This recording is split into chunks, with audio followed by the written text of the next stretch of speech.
For 3 years, the Pokémon anime repeatedly dashed the hopes of fans, but it looks like a big plan was in the cards all along. Hey everyone, it's Charles, how are you today? If you are a fan of the 8th generation Pokémon video games, then the 8th generation Pokémon anime was not particularly kind to you. Pokémon Journeys was structured as a round-the-world adventure across all the Pokémon regions we knew of at the time, except for the Orange Islands, in order to give Ash Ketchum and Pikachu a fan service festival of a send-off like no other. The show was a ton of fun, but with just 136 episodes to tie up loose ends across 8 regions, and the show bouncing from one region to the next, such that it wasn't uncommon to see 5 different regions in just as many episodes. Well, whereas every previous generation of the Pokémon anime dug deeply into the rich setting of the corresponding video games, the people and places of Pokémon Sword and Shield's Galar region really got the shaft as a result. No town-to-town adventure across the lands, no gym quest or regional league conference, no trip to the Isle of Armor, no Nessa, no Milo, no Melanie, no Kabu, and certainly not enough Sanya. In fact, prior to episode 115, the beginning of the Masters 8 tournament, only 21% of Pokémon Journeys episodes were set in Galar. In other words, just 24 episodes out of 114. And of these 24 episodes, 4 took place in the wild area, 5 plus were in Wyndon, most of which were matches at Wyndon Stadium, 2 took place in the Crown Tundra, one of which could have taken place anywhere else, and most of the other Galar episodes were set in Hammerlock or Stow-on-Side. Not only did many of Galar's intriguing locations not even make it into the show, but the areas that did were barely developed. For example, Spikemuth got just over 3 minutes of screen time, which was an absolute shame given that the video games barely gave players a chance to explore the place either. Personally, I'd really hoped to see Spikemuth and other atmospheric areas from the games that were dragged down by poor level design finally come to life in the anime like so many other video game locations have in past anime series. After all, Spikemuth was practically begging to be given a second life in the anime, and it would have done well as a setting for a one-off episode in the vein of the original anime's Showdown at Dark City. Not to mention that Marnie and Piers are among the game's most cherished characters, and Marnie is one of the player's rivals, so I don't think anyone expected her to hardly crack 10 minutes of screen time in the entire series. Likewise, areas such as Wedgehurst and Turffield were there, but just barely, and it goes without saying that many of Pokemon Sword and Shield's other popular characters were severely downplayed or left out altogether. The here and there greatest hits format of Pokémon Journeys didn't hurt the other regions as much as Galar because they had already been built out in previous generations of the show. But the format did leave Ash's Galar adventures feeling hollow and incomplete. Basically, Pokémon Journeys was a blast, but for the first time in the show's history, the series didn't focus the bulk of its efforts on bringing the region from the corresponding video games to life on the big-ish screen, and that disappointed many fans of the games. Then Pokémon Horizons kicked off in April 2023. Like Pokémon Journeys, Pokémon Horizons is a round-the-world adventure which probably doesn't do the Paldea region any favors. However, the key difference between Journeys and Horizons is that the Rising Volt Tacklers of Pokémon Horizons travel in a fairly linear fashion via an airship rather than in a helter-skelter fashion via the random button on a level select screen, meaning that each region explored in the first 22 episodes has had a multi-episode arc to its name.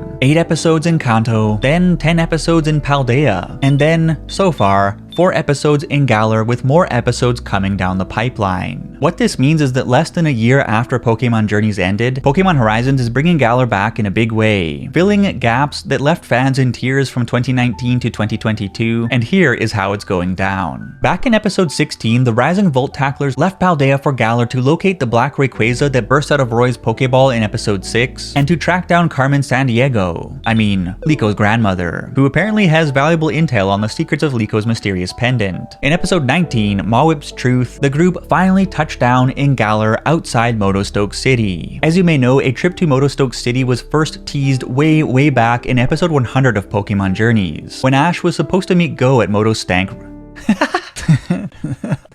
When Ash was... Oh man.